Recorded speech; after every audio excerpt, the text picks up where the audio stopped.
Hey, so it's another long night from another job. I guess what's been on my mind lately is I posted a while ago, maybe not a while ago, a few days ago, about how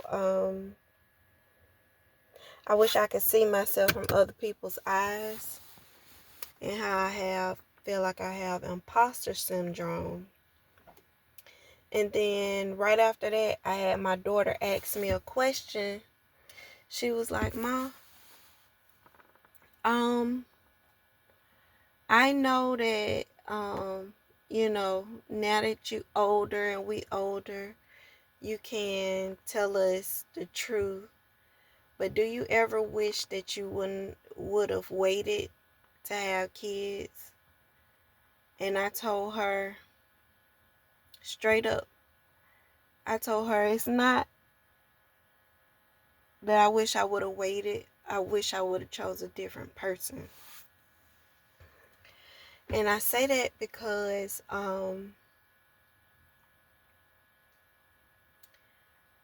I think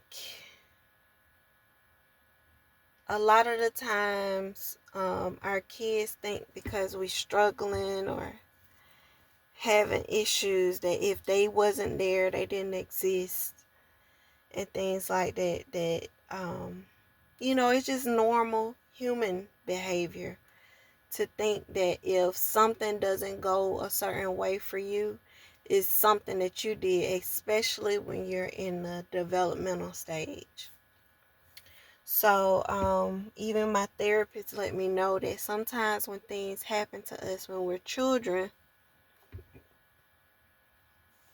sometimes we can internalize what happened to us and think, okay, well, this happened to me because of me.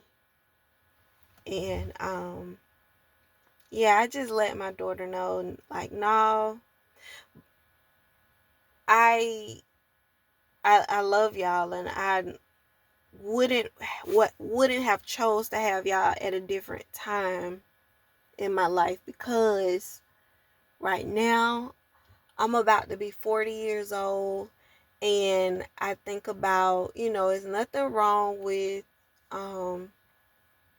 having children late in life, but I think about, like, I'm starting to my kids are getting older, and eventually I got some things that I want to accomplish and do once they were grown.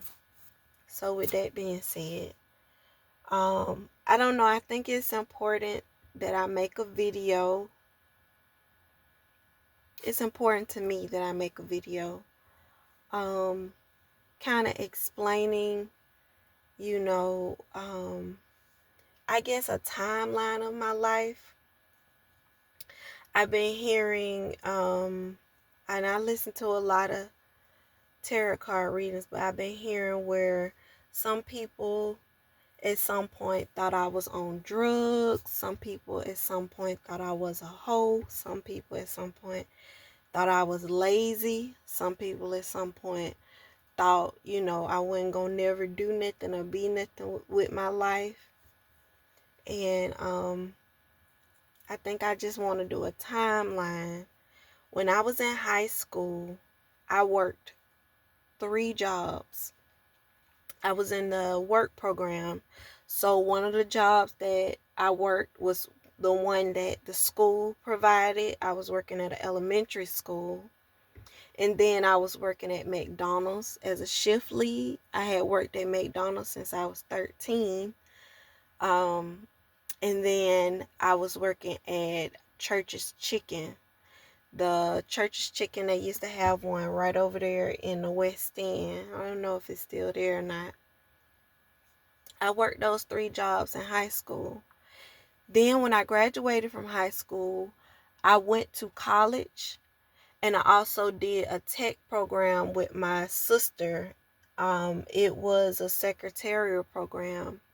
I completed that program and got my certification from that program, and I was still in school.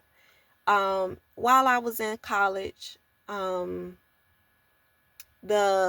ex-husband was still in high school, and he had a recruiter. He was going to go to the military, so he had a recruiter that recruited me to join the military. I wasn't in the military for long. I'm gonna be honest, I probably did about 2 to 3 months in the military, but I did it. Um, when I came out, I went to Georgia Medical Institute, which was GMI at the time. It was a tech school. It was ran by, I think, Corinthians colleges or something like that. It was one of those university systems that were kind of, they lost their accreditation. But I did that program. I graduated from that program as a pharmacy tech. I worked in a pharmacy right after high school while I was in college. And then I worked in a pharmacy after that program, but I was also working at Ruby Tuesdays. The Ruby Tuesdays is over by the airport, Virginia Avenue. At the one at Virginia Avenue, I helped open that one. That's when Delta had those vouchers. And like if you missed your flight and stuff, they gave people free food, or the flight was late. Like, they was really giving people a lot. So when I was working there and working as a pharmacy tech, I was making more money as a waitress there. So literally, I was making $200 to $300 a day, or a 4-hour shift. So I didn't think it was necessary for me to keep the pharmacy tech job. So I did let it go. I had my second or third apartment by the time I was 18. I worked at a warehouse when I was 18 and 19. And from there, I I worked in a lot of different warehouses. I say maybe about 2 or 3 different warehouses. From there, I went on to, I had my baby, my first baby, my oldest. And I've got a job at let me see where I was working after that. At the Courtyard Marriott. I helped to open the Courtyard Marriott.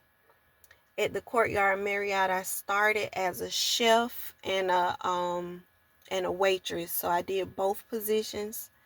Then after the head chef left, it made me the head chef. I had my second baby.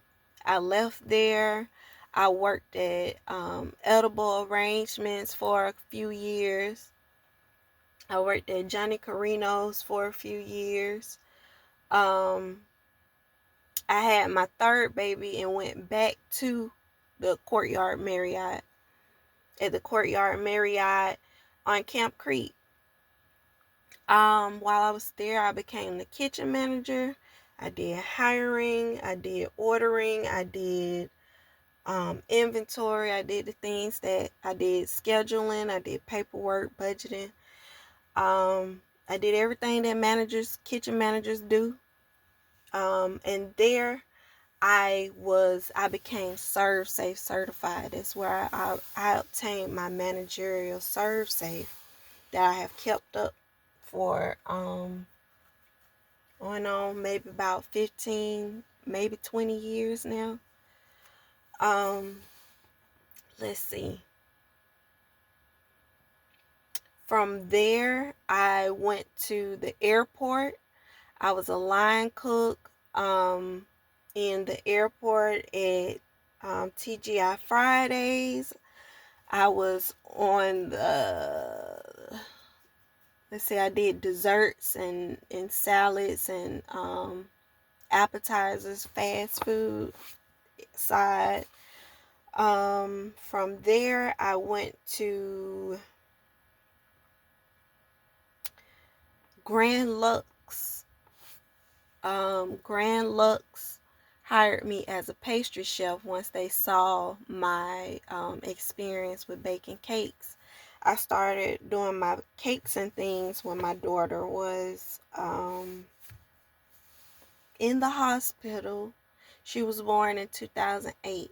So I started doing cupcakes. Now I'm not reverse a little bit. I was baking cupcakes, but I was using box mix and things like that all the way from when I was in high school. So when my daughter was born, she had egg allergies and she had some more things going on. So I had to learn how to cook and bake different. I've told that story before. Um, in this whole time frame from 17 to about 29, I was with my ex-husband. We were officially married, like we had a wedding and all that stuff, maybe about 5 or 6 years into our marriage. um, we we had a formal wedding. Um, let's see. So I had 3 kids by the time I was 29. Yeah, I was married. I had been married for about 6 years, but I had been with him for almost 11, 12 years. Um, let me see. I was working at Grand Lux. I was divorced from my husband, my ex-husband. By the time I was 30, I think. Like the paperwork and the legal proceedings ended when I was around. It was in my 30s. Um, when I was working at Grand Lux, my cake services were starting to expand. My catering service was expanding too. While I was at Grand Lux, I ended up getting raises, bonuses, things like that. And then I also became like a trainer. So I would train the new pastry chefs that came in on how to do things on the line, bake, all of that stuff. Then COVID hit, they shut the restaurant down. By the time I got home, I had started to get orders from people because the bakeries were closed and people were reaching out to home bakers to do birthday cakes and things like that. While I was doing that, I was living in an income-based apartment. I had lived in that apartment for a lot of years. I think I maxed out at about 10 years I lived there. Um, but I liked my apartment. It was a large apartment. While living in that apartment, I did have friends and family that came through to stay with me every now and then. Like I said, I went through my divorce in that apartment. Um, I did try dating when I was in that apartment, but I had divorced by the time I started dating. Let's see.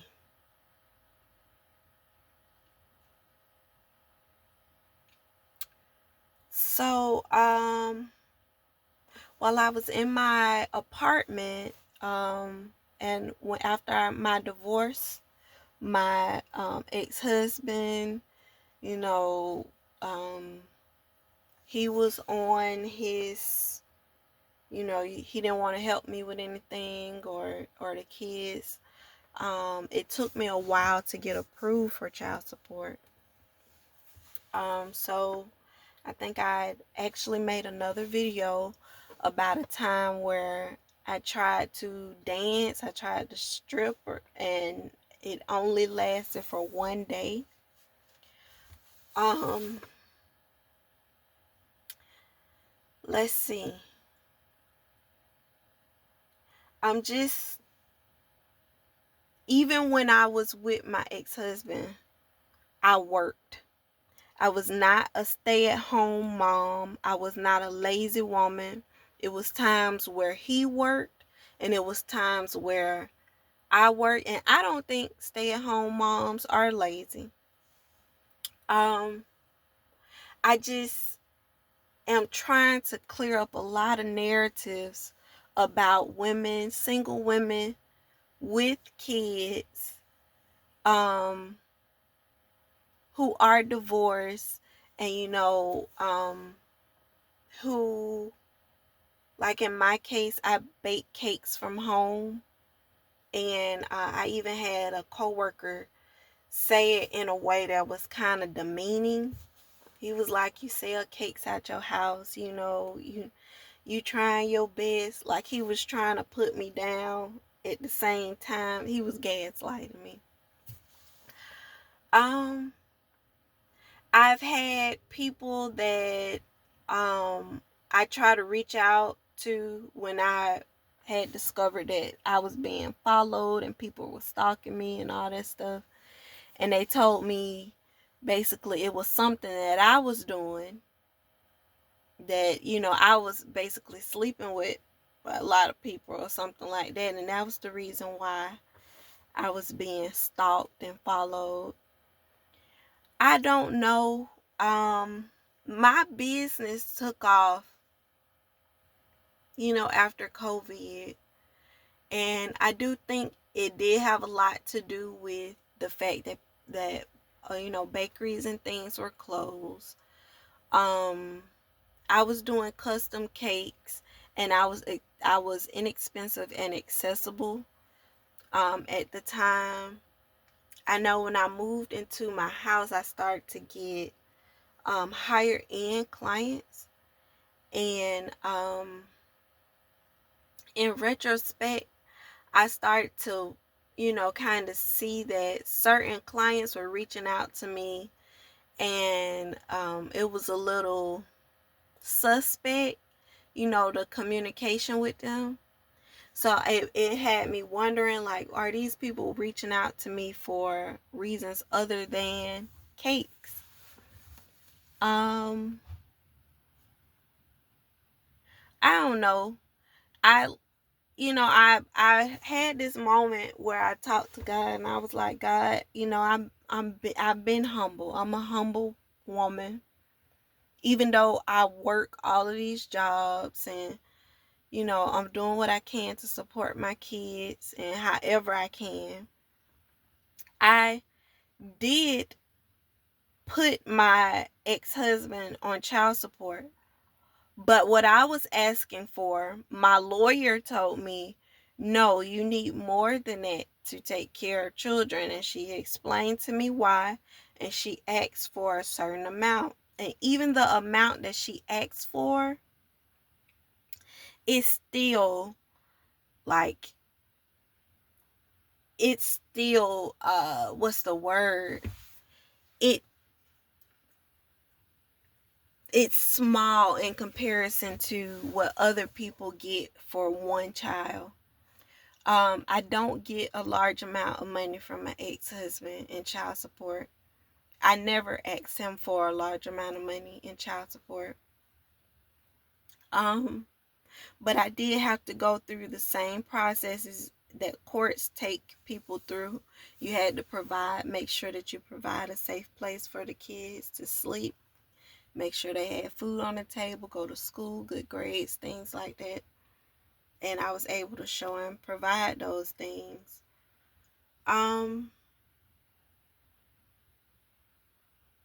think my character behind the scenes had been assassinated, basically. Because as I grew older and I went through more things, I started to walk away from certain people because I couldn't match them vibrationally. This is how I explain it to my kids. Sometimes when you start to change vibrations with a person, you could have been friends with them for a long time, but you decide, I'm going to go to college, and your friend decide, I'm not going to go to college, I'm going to work. Well, the thing that happens is y'all create two different vibrations.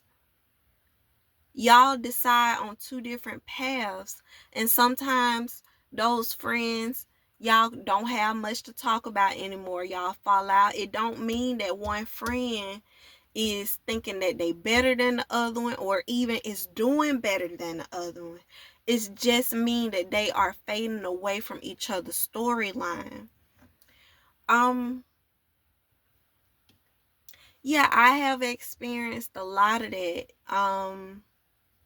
When I stopped being friends with people, or change directions, or decide that I didn't want to deal with certain trauma or issues or drama, um I became a target.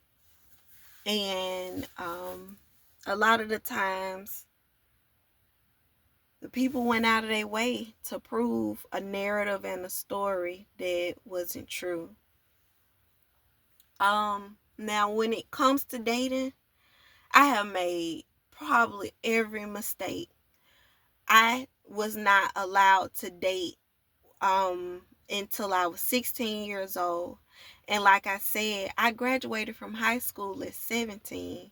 I was with my ex-husband at 17. I don't have a lot of dating experience. So I done made all the mistakes. And I made all the mistakes probably in my 20s. But it didn't mean that I was a bad person. It just mean that I had some lessons that I had to learn. When it comes to being lazy, I have never been lazy. It's been times where I had to leave jobs because things were unfair, or it's been times where I had to maybe change jobs because I wasn't getting paid enough in order to support certain things. But I ain't never been lazy. Even currently, I'm working 3 jobs. Now, when my business was busier, I couldn't work 3 jobs because I was focused on building my business and building my brand. And I know people say you shouldn't have to explain yourself to people and all of that, but I think the reason why I do is because I have found myself isolated many times because of not opening up my mouth and saying, hey, I didn't do that. They lying, or, this is what really happened. So I feel like I am being pushed into opening up my mouth and sharing certain things that, you know, probably should have been explained. You know, I think we all go through a phase where we are trying to find ourselves. But I have never slept with a woman. I have never been with a woman. I've never kissed a woman. And I don't have no quarrels or any kind of, apprehension to women who like women or men who like men. I grew up in a very diverse, loving, coexisting type of family that accepted gay, straight, bisexual, heterosexual, all of that. So that it's not weird to me to be around people who have a different sexual preference, or even a different racial preference, or even a different religious preference. Those things are not weird at all to me, but I have experienced a little bit of isolation and discrimination because I accept people who are different in those ways. Um, and maybe this is my vlog, so I'm coming from a place of me and mine and what I have experienced. I cannot speak on behalf of how someone else experienced those things. Um, but I honestly don't have a problem with any of those communities, not one of them. Um, let's see. I have I just felt like I needed to address some stuff because it keeps being on my mind, and I feel like I need to speak up about it. I'm not lazy. When it comes to being stuck up, I had to ask my dad what the stuck up mean, because I had experienced people calling me that behind my back. And stuck up and bougie. My dad said that stuck up mean that you don't sleep with everybody. So I had made it a conscious decision to say, okay, if I think a guy is attractive, I'll date him and we'll go out on a date and I'll see if I like that person. And, even if it leads down a sexual drive, then yeah, I'll go with it. And if it don't, it don't. But that's part of being an adult too, making those types of decisions. I never thought that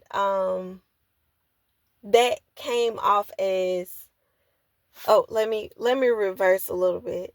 So I started to experience men who put you on a pedestal. And I'm not, I'm speaking, like I said, I'm speaking from my experience. Men who put you on a pedestal, if they feel like they are better than you, if they feel like you are better than them in some type of way, they try to break you down before, after, you know, to make you feel like, you're not as worthy to feel the type of confidence or whatever you have about yourself, which is something that I learned and I experienced. And I never thought that a person, who was telling me that they love me on a regular basis would also be trying to break me down.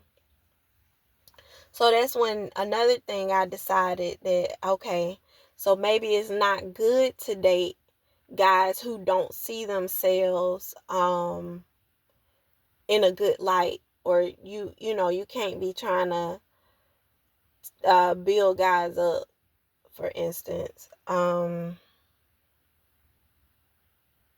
don't know, like I said, I done made probably all the relationship mistakes, so I'm probably not the best person to talk to about relationship advice.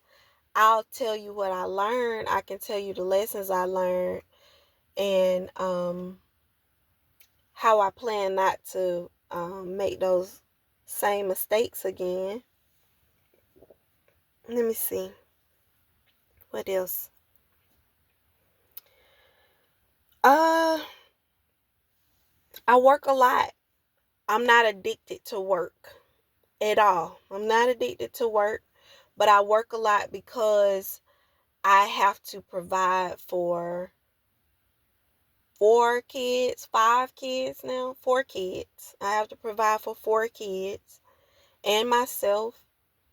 Um, I made a conscious decision to live where I live.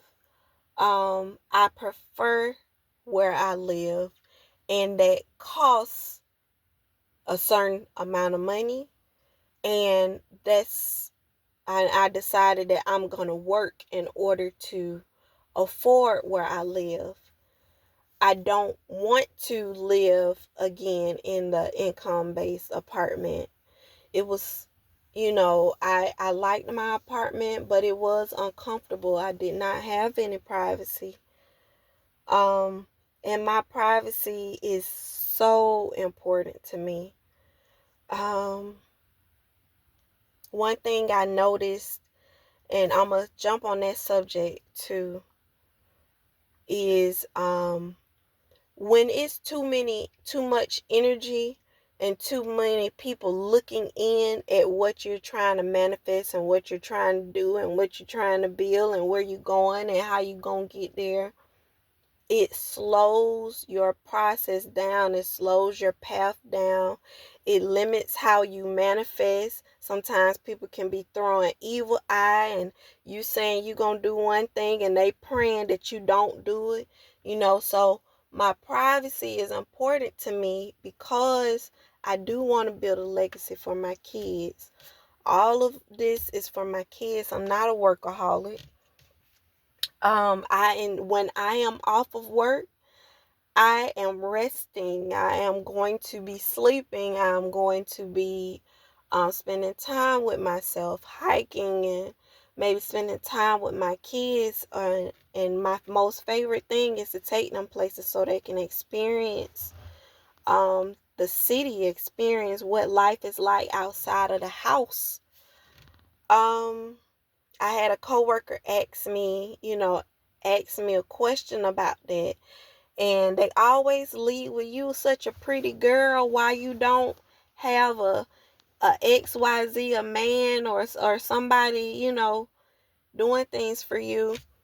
I don't know. I can't tell you how that works, how that dynamic works. I can't tell you why that dynamic works. I just know that when I was in a relationship with my ex-husband, he worked, and I worked. And we brought our incomes together to pay the bills. The bills were a lot cheaper back then, too, when we were together. Um, my rent increased since I've been divorced, and I'm pretty sure a lot of people's rents. My generation, I don't know if we're millennials or generation X or Z, I don't know. But my generation has experienced several different decades and several different inflations. And I always tell my kids, like, I remember my first apartment was $450. I had my first child. She's 18. My first child was born when my rent was $450. Now my rent is almost $2,000. Like, that is a big difference in like 18 years. So it requires work. It requires sweat equity. It requires those things. I'm a little upset that I have to explain and say it to people, say it out loud, because it seemed like people will understand that. I don't receive Section 8. I don't have a problem with Section 8, but I don't have it. I don't receive that. I apply for EBT. Sometimes I'm approved for it and sometimes I'm not. I'm not the only person who does that, who gets EBT sometimes and don't get it. Sometimes I get medical assistance and sometimes I don't. It's all based on our income. I know teachers, I know people in the military, I know people who have really good jobs and they'll still apply for financial assistance and financial aid. That don't make me a lazy person or a lazy woman, because sometimes I need or apply for assistance. Um, what else, God? I think I done touched on most of the stuff.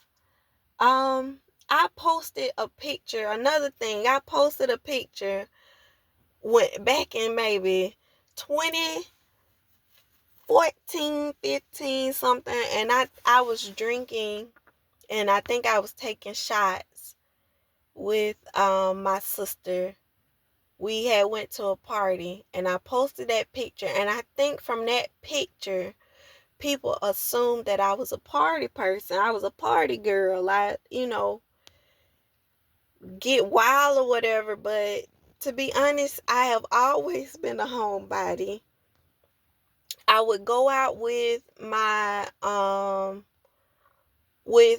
family, you know, when they invited me to go out. My sister goes out a lot, so I would usually tag along with her. Um, but I wasn't a party girl. So I'm so confused on this weird ass narrative. Um, yeah, I think I covered most of what I wanted to talk about. Um, I mean, if anybody, like I always try to say, if anybody got some questions and they want to say, but you remember that time when you da, I'll explain that time. Um, I just think that privacy is so important. People kind of have invaded my privacy many times because they are trying to see and feed a narrative that's not true. So what else?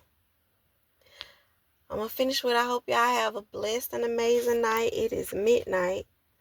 I'm just getting off of one of my jobs. I hope y'all sleep well. I hope y'all have great dreams. And I hope that the great dreams manifest into some of the wildest, most abundant lifestyles you can ever imagine. I don't have no hate or malice towards anybody, period. Point blank, period. No matter what they tell you, I am not sitting up thinking about somebody being hurt or harmed. I'm not sitting up holding no grudges or none of that stuff. I am choosing my peace and my privacy and my kids and my life is the most important to me. Healing is most important to me. Trying to overcome trauma is the most important to me. Trying to overcome heartbreak and betrayal is the most important to me. So, yeah, I hope y'all have a blessed and amazing night and a very amazing day. Take care.